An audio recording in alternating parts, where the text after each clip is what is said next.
Hi guys, Kadyo na naman at nanonood kayo ng Sakay Pilipinas dito po sa Motorcycle News na makikita nyo sa trammedia.com. Okay, before anything else, if you're not yet subscribed, subscribe na po kayo and click that bell icon and of course that like button. Tulungan nyo kami makakuha ng 100,000 subscribers sa aming pong YouTube channel. Okay, again, ngayon pala, ang pag-uusapan natin ay ang Suzuki Jimny 2023 model. Pinaiban po sa amin yung Suzuki Jimny 4-wheel drive automatic GLX. Okay? Pero bago yan, a word from our sponsors.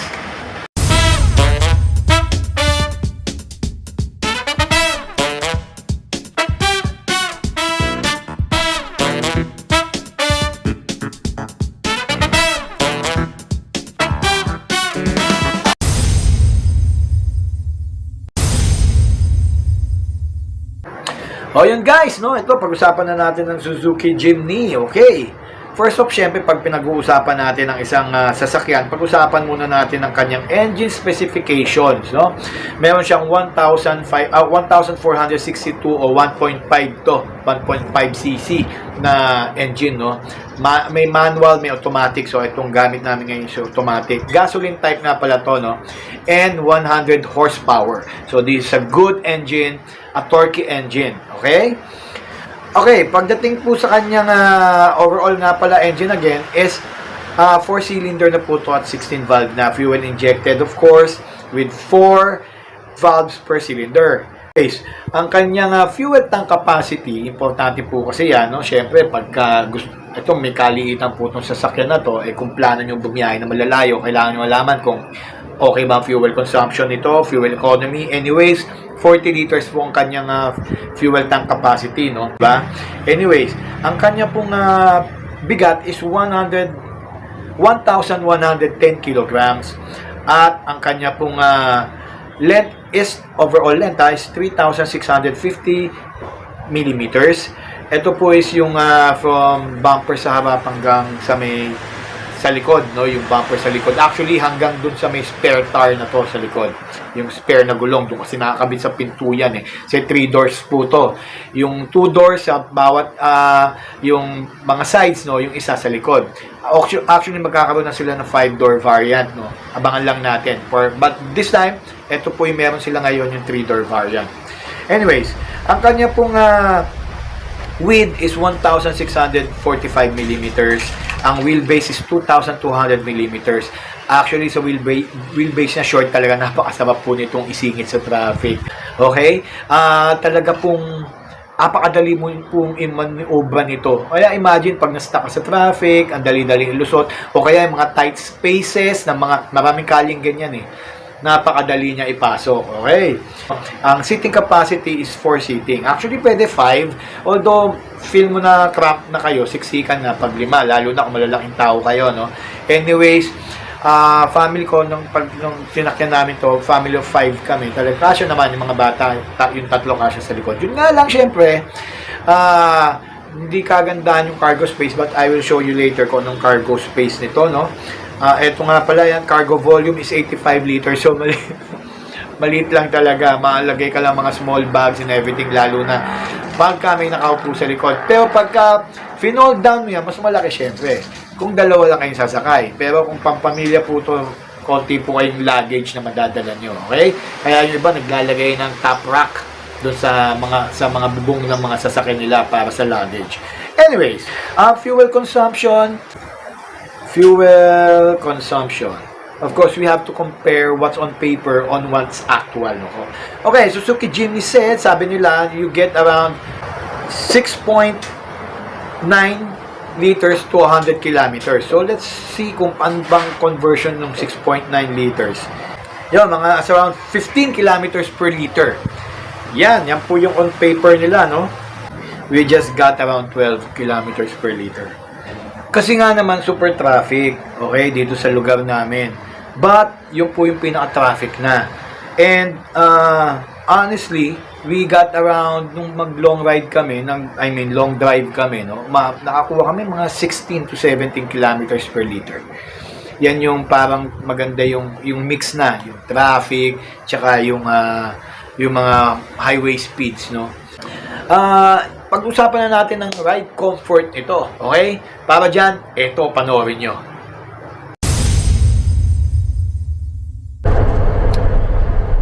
Okay, pag-usapan naman natin ng ride feel nitong bagong Jimny, no? Actually, isa lang masabi ko rito, matalbog. Syempre, no? 4x4, usually talaga pag mataas at ganito mga suspension, talaga matalbog po yan. Ramdam na ramdam mo sa kalye, para kang nasa bangka. Pero anyways, ang sarap naman yung talbog. Hindi ito yung talbog na may inis ka dahil matagtag, hindi. At pagdating sa power, gustong gusto ko power nito. Talagang pagka tinapakan mo, may power talaga, magandang torque tsaka acceleration niya. At not to mention, napakalamig ng aircon kahit na walang tint, no? As you can see, puno kami ngayon, pero good pa rin ang power niya, no? We're here at the Skyway, and every time you're looking for that oomph, andun siya. Very nice. Tapos very comfortable ang mga upuan niya.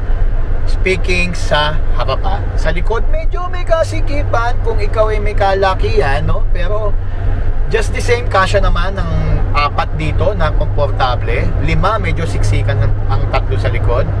And pagdating naman dun sa compartment sa likod, sadly wala. Pagka naka-engage ang mga upuan sa likod, wala ganong space. Siguro malalagay mo lang doon some small bags and everything, no? But pagka naman binaba mo upuan sa likod, napakalaki ng space, no? Okay? And then when it comes again, no, napag-usapan natin yung comfort ng suspension niya is syempre matalbog siya, but still the seats are comfortable. Even at the back, medyo masikip lang sa legs, pero comfortable naman yung ginamit na seats, no? And when it comes to the ergonomics, no, dito syempre sa steering, sa mga controls, sa pag-control mo ng iyong infotainment system, very ergonomic naman, no? Madali siyang i-reach, madali siyang i-operate. Okay, what else? I can ride this comfortably if dalawa ka kayo, no? Kasama yung passenger dito sa may harap. Pag naman nasa likod, pag may katangkaran at kalakihan, medyo feel mo yung pagka-cramp mo sa likod. But overall, the ride feel, the power, the air conditioning, the comfort, the ergonomics are great. Yun yung siguro masasabi ko sa ride feel nito.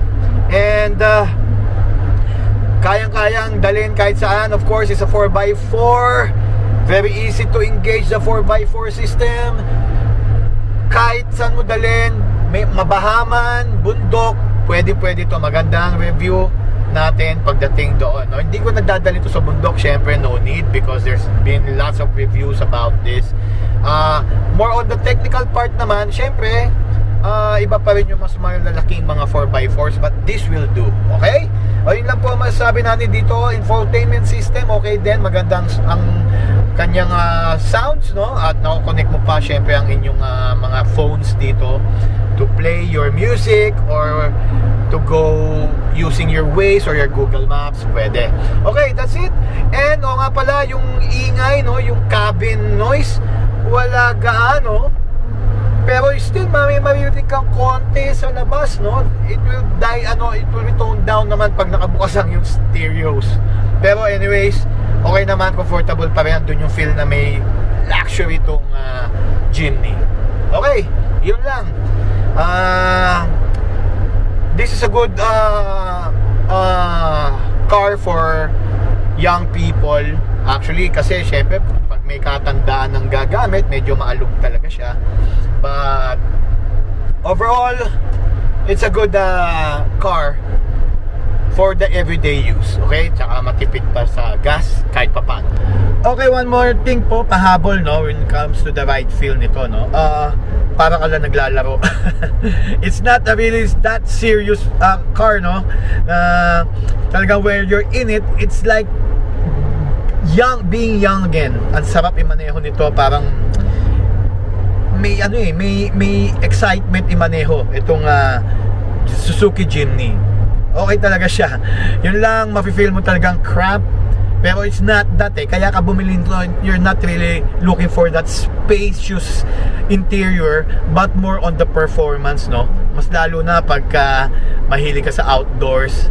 So, mga uso ngayon yan eh. At syempre, you can take this kahit saan, kahit gano'ng kalayo, kahit for everyday. Pwede to. Rock and roll talaga itong Suzuki Jimny. Yun lang for the pros. At for the pros, maganda talaga siya when it comes to the comfort side and yung lamig, yung power, dun yan if you need it. Yung cons naman is more on the space talaga. At saka, syempre if you're not used to mga bouncy pickups or bouncy 4x4s, eh talagang hindi ito para sa'yo. Ito ay para sa mga adrenaline young drivers. And of course, yung mga nagfe-feeling young, okay? Kasi sa totoo lang, if you're gonna take this for a family car, medyo hindi tingin ko ito pang mga youngsters talaga to, yung nagsisimula pa lang. Okay? And if you're more on the adrenaline side, yung adventure side, gusto mong pumunta sa mga 4x4, mga trails, ito panalo talaga tong Suzuki Jimny. And of course, for the everyday use, kasi nga economical and madali isingit sa traffic, even sa parking, okay to. Alright? And it's a Suzuki, it's a Japanese car. Very good ang kanyang ride handling. Okay? That's what's important in driving a car. You're enjoying it. Not just those yung mga boring cars na wala, sakay ka lang, di ba? This one, magi-enjoy ka. Rock and roll talaga. Yun! Di ba? Okay ba yung review ko sa kanya? Ride comfort. Actually, hindi na namin to dinala sa kabundukan. Dahil on the first place, wag na tayo mag-English, okay? Anyways, kasi, hindi naman kailangan. Kasi marami na pong reviews nito, mapapanood nyo talaga na talagang panalong-panalo po ito sa mga off-roading. Okay guys, isa pa, no? Check natin kung okay ito pagdating sa yung handling niya, no? Lalo na dito sa River Drive, dito sa May Las Piñas. Tingnan natin yung kanyang steering, yung kanyang braking system, kung okay. Tsaka yung pick up ng speeds. Okay, yan. Okay, so pagdating sa steering, napaka-light ng steering niya. Very dependable guys. Napakadali niyang i-steer, nimble siya. Yan, tapos yung pick up ng makina, yan, oh, panalo. Tapos yung body roll niya may slight pero hindi yung tataob ka, hindi yung tutumba ka. Maganda, sakto lang yung body roll niya. Suspension, matalbog lang talaga. Yung braking system, good din siya, very safe and responsive. Yan, tingnan nyo. Dito kasi twisties dito eh. Masikip, twisties, yan, ganyan dito sa may River Drive dito sa Las Piñas. So overall, all in all, yung kanyang steering, light ang steering niya. So tapos very nimble pa yung handling niya. And yung body roll is good. Hindi yung tataob ka sa mga mabilis na mga liko. Pero syempre, no, careful lang tayo every time we speed up sa mga corners, no. Kasi kahit naman yung mga sedan, yung mga mabababang sasakyan, may body roll pa rin yan. Suspension, yun lang, ramdam mo, talagang tumatalbog-talbog ito. Pero good pa rin, very comfortable pa rin ang seating mo dito. Kahit puno pa kayo. Yan, oh, tsaka maganda rito yung size niya, pasok na pasok sa mga ganitong mga kasisikip na daan. Kasi tulad nito sa River Drive, no, ano to, two-way to eh, no, sa lubungan dito. Actually, ito nga magandang sasakyan dito eh. Dahil talagang control na control mo imaneho to. Magi-enjoy ka rito para kang lagi naglalaro. Kasi maganda rin yung pick up ng speed. Actually, ang ganda nga ng pakinggan ng makina nito eh. Pagka para kang aeroplano eh, maririnig mo yung ganon. Kulit, no? Pero okay talaga to. Mamamangha kayo sa Suzuki Jimny. Okay, 4x4 pa, di ba? Yun lang. Very good in handling, very good in body roll is okay. Braking system is good talaga. Mga nakailang beses na ako mga emergency braking, no? The way I drive. Talagang dependable siya. And look at that, di ba? Look at that steering, very nice. O, yun lang. I love the Suzuki Jimny. Okay to. Guys, get yourselves a Suzuki Jimny. Kung may budget kayo, I guarantee you, you'll have fun. Okay? Yun lang. River Drive ni mga Villar na pinagawa ng mga Villar sa loob-loob at para iwasan traffic. So para tong zigzaggy road na talagang bihira lang dumadaan, kaya ito, di ba? Kung makikita nyo yan, apakaganda po na handling yan. Hindi nyo po mafe-feel yung tataob kayo o yung tinatawag na body roll. The body roll is just balance na kahit mabilis ka sa entrada mo sa pagliko, hindi mo mafe-feel na tutumba ka sa side mo. Very good, very balanced talaga ang ginawa ng kanyang chassis, no? Maganda po pati yung kanyang technology overall sa sa yung driving dito. Everybody can drive this, kahit pa yung mga baguhan lang. Very good ang kanyang handling. Anyways, it's a good thing to have this what you call TECT. Yan yung Total Effective Control Technology. Okay, yan yung okay, no? Ang kanyang mga gulong is 15-inch alloy wheels. Okay. Saktong-saktuan lang po to, no? Yung kanyang gulong, no? Talagang tama lang yung lapad, tama lang yung laki sa kanyang body. At syempre sa bigat ng sasakyan, tamang-tama lang. Enough to let out the best performance the Suzuki Jimny has. Okay, maganda yung gulong na ginamit nito. Although maraming nagpapapalit pa ng gulong nito, ginagawang pang off-road para anytime ready sila mag-camping. Moto camping ang uso ngayon, di ba? Gamit ang kanilang mga 4x4s. O, yun po ang kanyang tires. Okay siya. So, yun guys. Okay, tingnan na natin ang kanyang interior part.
Okay, panalo interior masikip, pero okay lang, saktuhan lang. At tignan natin ang kanyang exterior.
Quality-wise, like I've said, it's one of the best vehicles that I reviewed when it comes to its quality and yung dependability and yung convenience. And of course, yung talagang yung magkakaroon ka ng confidence every time you drive it. Yun.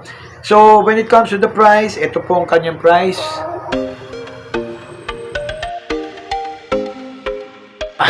Diba? Panalo-panalo po ang sasakyan na to. Kaya if you're really interested in getting a 4x4 that you can take your family with, or yung kung mga youngsters, mga baguhan pa, you want to have your first vehicle na you can take anywhere, ito po ang Suzuki Jimny. Maganda po ito. Okay, yun po yun. Kaya if you want to visit Suzuki Suzuki dealers, no, makikita nyo mga Suzuki Jimny. At alam ko may mga test drives yan para i-feel nyo lang yung sasakyan kung magustuhan nyo. Marami na po magaganda ng mga financing terms para po sa Suzuki vehicles. Okay, yun na po. Okay guys, yun po ang ating pong review sa Suzuki Jimny. Okay, 2023 model. And what we reviewed is yung GLX automatic variant. Ito po yung top of the line. And we really love this vehicle. Okay, panalo po talaga to. Kung pwede lang din na isole, hindi na namin susole. Kaya lang carnapping na tawag doon. Anyways, again, my name is Kajon. Thank you for watching Suzuki Sakay Pilipinas here in Motorcycle News. Okay, www.trammedia.com. Okay guys, again, thanks for watching and see you guys next time, mother fathers. Oh, I forgot, no, bago natin i-close ang ating video is, guys, remember, Jesus loves you, all of you. Okay, rock and roll. Ito pala,